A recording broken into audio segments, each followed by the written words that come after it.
Hi guys, this is Zain with more Maitri. So today we are going to be learning how to play Age of Sigmar. So Age of Sigmar is a Warhammer tabletop battle strategy game, and today I will be playing with my friend and roommate Braden. So first off, we're going to set up, and we have our two armies here today. We have the Blades of Khorne, and then we have the Seraphon.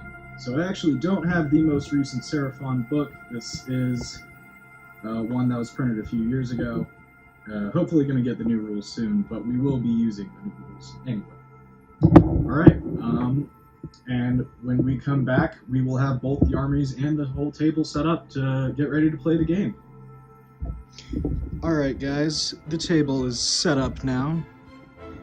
Got all the terrain and a couple of marked out spots for the deployment zones, which are where the two armies go. The first deployment zone A, is here in the front of the table behind this line of red dice. The second deployment is a little further back and kind of harder to see. Braden's referencing to it there, but it's in the back. There's a line of red dice that you can kind of see trailing right here. Alright, now, to set up, first we got to determine who gets to put their model on the table first. So, we're just going to rock, paper, scissors. Rock, paper, scissors, shoot. I lost. Alright, Braden, you get to go first. Alright, we are back. So here we have Braden. He's on his side of the table where he wants to set up, and I'll be handing him his model. So, what are you going to use first? Hand me the Deathbringer. The Aspiring Deathbringer, his general. Pretty cool model, if I do say so myself. Thank you, sir. Now, in the setup phase, you have to set up entirely within your deployment zone. So, the whole area behind where the dice are for him is his deployment zone. Alright, that's his first model. Now I'm going to pick my first model. I'm going to choose my really big one. It's called the Troglodyte. It's got a skink oracle on the back, so it's like a wizard with a T-Rex. I think I'm going to put him somewhere over here. Just right behind that die. Yeah. Alright. Braden? Hand me my flesh hounds. Ah, flesh hounds. Sadly, these guys are not painted, but they're pretty cool looking, like lizard hell dogs. Pretty crazy. There you go. Sir.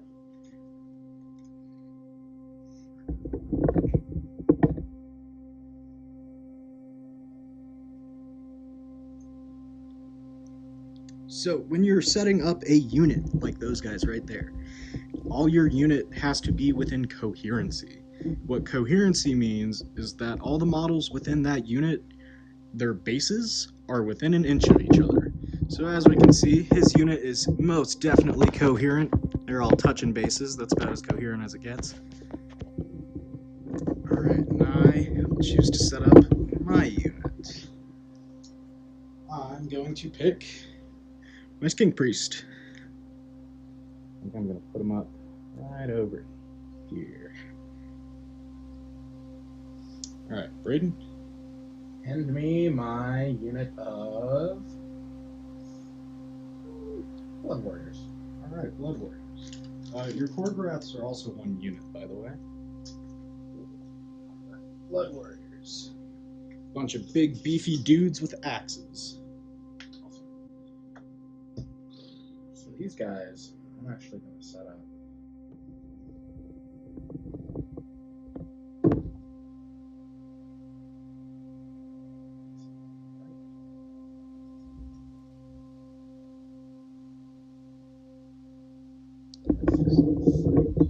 So as we can see, he's setting up his Blood Warriors just behind that building so they can't get like shot or anything. Why I didn't put my general there behind the wall, I have no clue. He doesn't really need it sometimes. Like, playing with that army a lot, I've noticed that they can kind of cover a lot of ground pretty easy. Yeah. I mean, this guy can too, Troglodyte, but those guys are pretty good.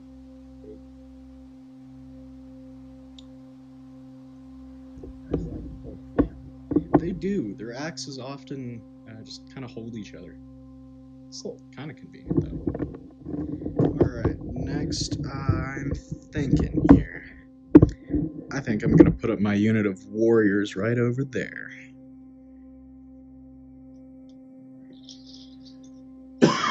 Warriors.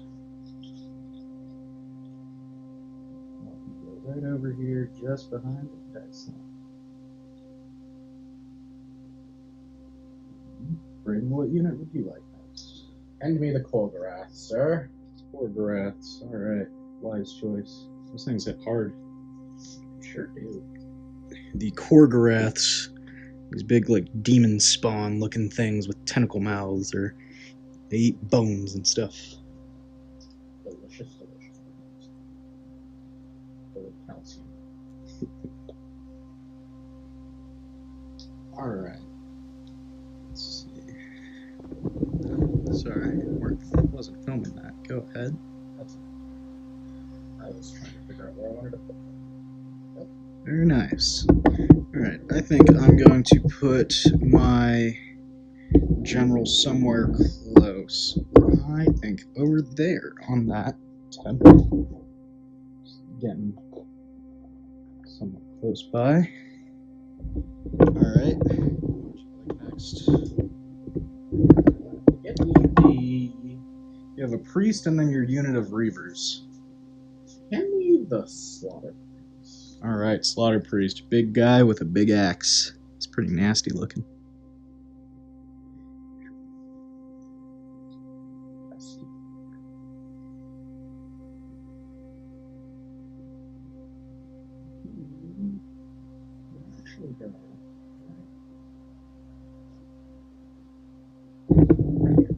Alright, right behind those hounds. Yeah, I'm going to take my other unit of warriors here and set them up right behind where I put that Generalissimo. Right back. Actually, right next to it. One spot.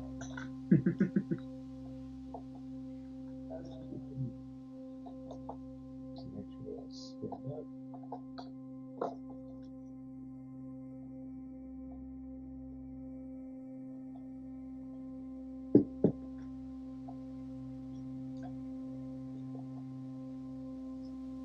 There we go. Cool. Alright, and your last unit, the Blood Reavers. Ye old Blood Reavers. While you're setting those guys up, because you have 20 of them, I will be setting up my last 10 guard. So, go. 20 of these boys.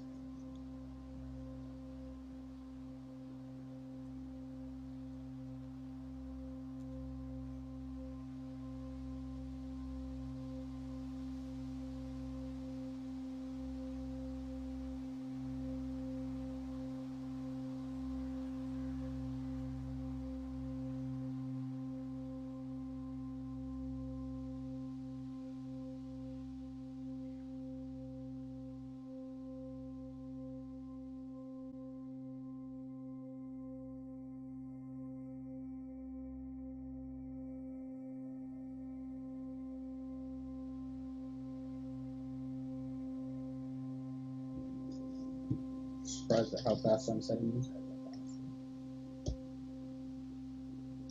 Let's see. I think I want my guard to go right here.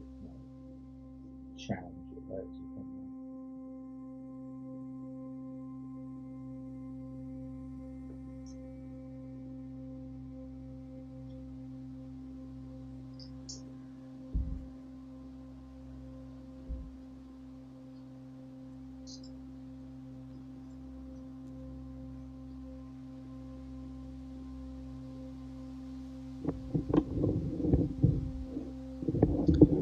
Alright, now that we're all set up, it is time for the roll-off. The roll-off determines who gets to play first. Braden and I will give you a die. There we go. Alright, since we both had the same number of drops, neither of us gets a bonus to our roll. So, alright.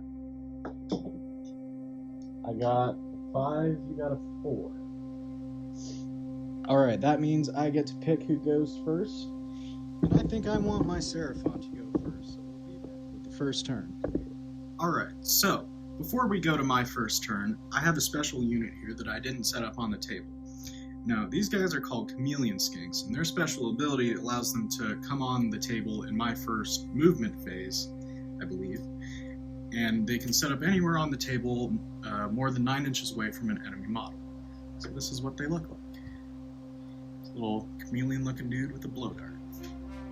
Alright, so, it is my first turn.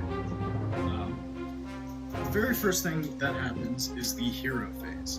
So the hero phase is pretty much exclusive to your command models, like my Old Blood or my Skink or my Troglodon. And what the hero phase is, it allows those models to use their command abilities. So I only have one model with a command ability, and that is my Saurus Old Blood. What it does is he gets to pick a friendly unit within a certain distance of them and give them +1 to their attacks. So, he's the guy that's all the way over on the temple way over here, and he's giving these guys +1 to their attacks. So now it is my magic phase. So in the magic phase, any model that is a wizard can attempt to use their spells. I have 2 models that are a wizard, the Troglodon and the Skink, and I already know what spells I want to cast for them. So, for the Troglodon, I want to cast Comet's Call, and that's cast on a 7. So we use 2 dice, and let's see if we can get it 7 or higher. That is 4. Yay. Alright, well, he's not doing anything. Alright, let's go over to my little skink over here, Skink Star Priest. He's going to attempt to cast Hand of Glory on these dudes over here. And what that'll do is it'll let them re-roll any failed hits of 1, which is pretty useful. So that is on a 6. So let's try and get a 6 or higher. That's also another 4! Oh man, it's not doing good today. Okay, it is now my movement phase. So, models in my army can either move or charge. The same goes for his army and every army for that fact. But so I think I'm gonna move most of my stuff. So what that means is I'm going to take a die and add whatever I roll to their movement characteristics. So I have all their movement characteristics written down. Then I'm gonna move a bunch of them up forward. So first I think I want to move my Troglodon. He has a movement range of 10 inches. However, since he has a shooting attack, and I want him to still be able to shoot after he moves, I'm not going to move him too far. So measure 10 inches out from his base. That rock is about, what would you say, like an inch out? That rock. Alright, so 10 inches would put him like about. I really want him. I think I do. Alright, then I'm going to run my warriors. So we're going to take a die and add that to their movement. Alright, 1. So we're moving 6. That guy can move that here. Just going to make sure everyone is coherent. Moving with it.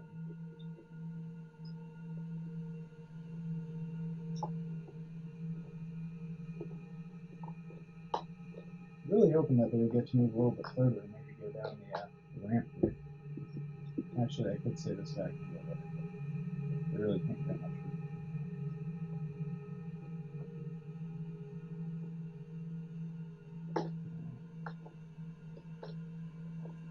Well, those guys are there now. Alright, and then I'm also going to run. Oh, wait, no. Aha, the last one. Okay. And then I'm going to run the Old Blood. That is a 5. So he gets to go 5 plus 5, which means he gets to go 10. Not too shabby. I'm going to want him to go up this wall, so it's not take the 3-inch. No, it's 2.5. It's 2.5. So that could put him way over here because he got pretty close. So I'm going to say we should go. Oh, and I'm using this die to show that they all have +1 to their attacks. Alright, let's go with this unit of guard here. They're going to go an additional 2, so they go 5, 6, 7. Takes about an inch to go up that rock there, so they're only going to go about 6.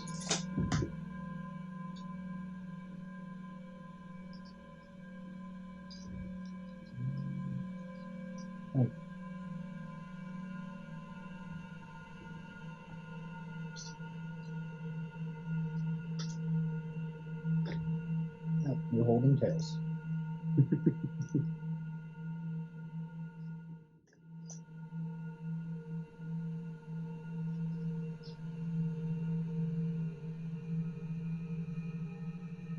Alright, let's move on to my last couple of movements over here. We got my Skink Priest. He's going to go an additional 5. Wow, okay. Let's see, he already gets to go 8 inches, so he can kind of go wherever the heck he wants. 13, man. Alright, what if I wanted him to crawl up this building? Maybe. Or I can go forward. Nah. I'm not going to have him go his whole run. He's only going to stand right up there. And then these warriors are going to go run as well. Whoa, 6 inches. Alright, alright. These guys are moving and grooving. Takes about an inch to get up that rock, an inch to get down. They can go right there.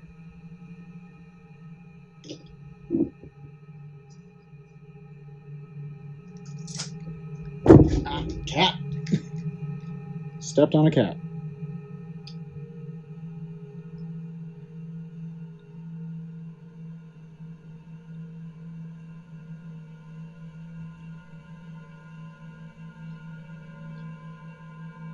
Alright, with that, my movement phase is over. So, typically, after your movement phase comes the combat phase. But since none of my units are in combat, we're going to have to skip all that. Then that means that my turn is over.